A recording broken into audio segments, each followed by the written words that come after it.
महावीर कर्ण के बिना महाभारत युद्ध की कल्पना भी नहीं की जा सकती। साथ ही इस बात से भी इनकार नहीं किया जा सकता कि कौरवों के सेनापति कर्ण अपने प्रतिद्वंदी अर्जुन से भी बड़े धनुर्धर थे, जिसकी तारीफ स्वयं भगवान श्री कृष्ण ने की थी।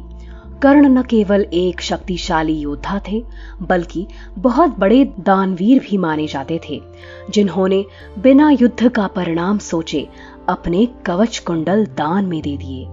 कर्ण जब धनुर्विद्या सीखने के लिए गुरु द्रोणाचार्य के पास पहुंचे तो उन्होंने कर्ण के सूत पुत्र होने की वजह से शिक्षा देने से मना कर दिया और कर्ण इससे निराश होकर वहां से चले गए। फिर एक दिन उन्हें ज्ञात हुआ कि भगवान परशुराम धनुर्विद्या सिखाने में सबसे निपुण हैं। फिर उन्होंने परशुराम जी से धनुर्विद्या सीखने का विचार बनाया और उन्हें मालूम था कि परशुराम जी क्षत्रियों से बहुत घृणा करते हैं और उन्हें ये भी ज्ञात था कि परशुराम जी सिर्फ ब्राह्मणों को अपने शिष्य के रूप में स्वीकार करते हैं।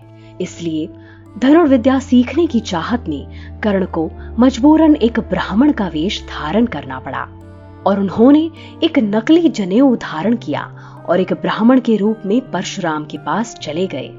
और परशुराम जी ने कर्ण की परीक्षा ली और उनकी प्रतिभा को जानकर उन्हें अपना शिष्य बना लिया। एक दिन जंगल में अभ्यास करते समय परशुराम बहुत थक गए थे। उन्होंने कर्ण से कहा वे लेटना चाहते हैं। कर्ण बैठ गया ताकि परशुराम कर्ण की गोद में अपना सिर रख पाए। फिर परशुराम सो गए। तभी एक खून चूसने वाला कीड़ा, जिसे जोंक कहा जाता है, वह कर्ण की जांघ में घुस गया और उनका खून पीने लगा। उससे भयंकर कष्ट हो रहा था और उसके जांघ से रक्त की धार बहने लगी। वह अपने गुरु की नींद को तोड़े बिना उस कीड़े को हटा नहीं सकते थे, लेकिन अपने गुरु की नींद को तोड़ना नहीं चाहते थे।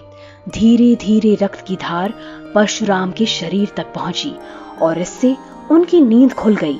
परशुराम ने आंखें खोलकर देखा कि आसपास बहुत खून था।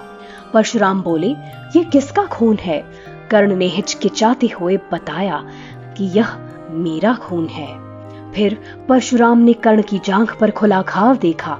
खून पीने वाला कीड़ा कर्ण की मांसपेशी में गहरा प्रवेश कर चुका था।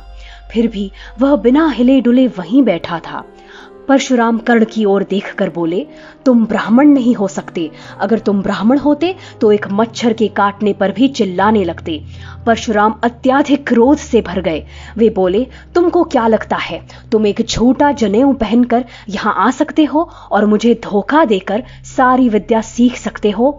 मैं तुम्हें श्राप देता हूँ कि जब भी तुम्हें मेरी दी हुई विद्या की सबसे ज्यादा जरूरत होगी, उस समय वह तुम्हारे किसी काम नहीं आएगी। तो इसी श्राप के कारण जब धनुर्धर महावीर कर्ण को धनुर्विद्या की सबसे ज्यादा जरूरत थी, तब यह विद्या उनके किसी काम न आई।